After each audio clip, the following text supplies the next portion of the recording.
ભરૂચ શહેરમાં અવારનવાર સર્જાતી ટ્રાફિક સમસ્યાને ધ્યાનમાં રાખીને ભરૂચ નગરપાલિકા, બૌડા અને પ્રાંત કચેરીની સંયુક્ત ટીમ દ્વારા જંબુસર બાયપાસથી મોહમ્મદપુરા સુધીના માર્ગ પર દબાણ હટાવવાનું અભિયાન ચલાવવામાં આવ્યું હતું।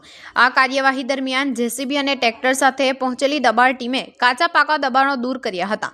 લહડી ગલ્લાઓમાં દોડધામ મચી હતી, ત્યારે અમુક દબાણોને 2 દિવસ જાતે જ દબાણ હટાવી લેવા સૂચના આપવામાં આવી હતી। બીજી તરફ દબાણકાર વેપારીઓ પોતાની મુશ્કેલીઓ રજૂ કરતા જણાવ્યું હતું કે અવારનવાર લહડી ગલ્લા હટાવતા હોવાના કારણે વેપાર પર પ્રતિકૂળ અસર પડે છે। તેમણે પાલિકા પાસે રોડની સાઈડમાં એક તરફ નિર્ધારિત જગ્યા ફાળવવાની માંગ કરી હતી અને તે બદલ મહિને અથવા રોજનું ભાડું ચૂકવવા તૈયાર હોવાનું પણ જણાવ્યું હતું, જેથી વારંવાર પડતી મુશ્કેલીઓમાંથી મુક્તિ મળી શકે। આ દબાણ હટાવ કામગીરી દરમિયાન પ્રાંત અધિકારી મનીષા મનાણી, મુખ્ય અધિકારી હરીશ અગ્રવાલ સહિતના વહીવટી અધિકારીઓ હાજર રહ્યા હતા। મારું નામ મુના પટેલ છે। આ બધા લારી ગલ્લા વાળાનો સામાન હટાવે છે તે આર્થિક રીતે નુકસાન થાય છે, કઈ ગરીબોને હેરાનગતિ થાય છે। હવે તમે અમારે એવી માંગ છે નગરપાલિકાથી કે અમને જગ્યા ફાળવી આપે તો અમે લોકોને રોજી રોટી મળી શકે, અને અમને બી સારું નથી લાગતું કે ઘડી ઘડી નગરપાલિકા બધાને હટાવે, એવી અમારી માંગ છે।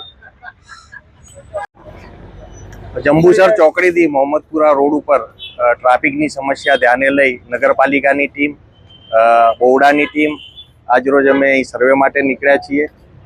અમુક જે દબાણ કાચા છે હટાવવાની શરૂઆત કરેલ છે, અને જે વેપારીઓએ એમની જગ્યા સિવાય વધારાના શેડ બહાર કરેલ છે અને પાર્કિંગ રોડ ઉપર થાય છે એ લોકોને 2 દિવસમાં એમના શેડ હટાવવા માટે સૂચના આપવામાં આવેલ છે।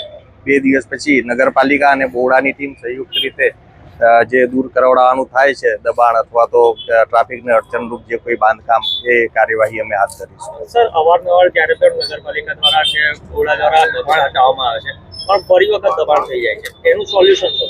અત્યારે અમે હટાવીએ છીએ, પછી એની ઉપર મોનિટરિંગ બી રાખીશું, કેમ કે આમાં નગરપાલિકાએ બીજા ઘણા બધા કામ કરતી હોય એટલે કન્ટિન્યુઅસ મોનિટરિંગ ના રહેવાના કારણે ધીરે ધીરે ફરીથી દબાણો થાય છે। અમે હવે એવું ગોઠવીએ છીએ કે આ વોર્ડના એસઆઈ છે એમને સૂચના આપીશું કે ભાઈ કોઈ પણ દબાણ ધીરે ધીરે થતું હોય તો ત્યાંથી જ અટકાઈને અમને જાણ કરે। ગંદકીને લઈને શું થયું ભાઈ?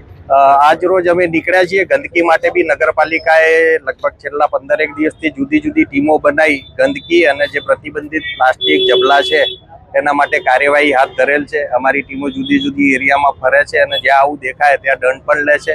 આજ રોજ જે દુકાનદારો આગળ અમને ગંદકી દેખાય છે એ લોકોને સૂચના આપી છે અને હમણાં દંડ પણ લઈશું। અને અમારી બી અપીલ એ છે વેપારીઓને કે બિનજરૂરી ગંદકી ના કરે, કેમ કે નગરપાલિકાને સફાઈ રાખવામાં બધાનો સહકારની જરૂર છે। એટલે અમે બી અપીલ કરીએ છીએ કે એકવાર નગરપાલિકા સવારે સફાઈ કરે પછી રોડ ઉપર કચરો ના નાખે। સાથે સાથે નગરપાલિકા જે ડોર ટુ ડોર માટે જે સાધનો મોકલે છે, રાત્રે સાંજે બી મોકલે છે કોમર્શિયલ એરિયામાં, એમાં જ કચરો નાખે અને કોઈ પણ એવી જગ્યાએ ના નાખે કે જેના કારણે ગંદકી દેખાય। Thank you.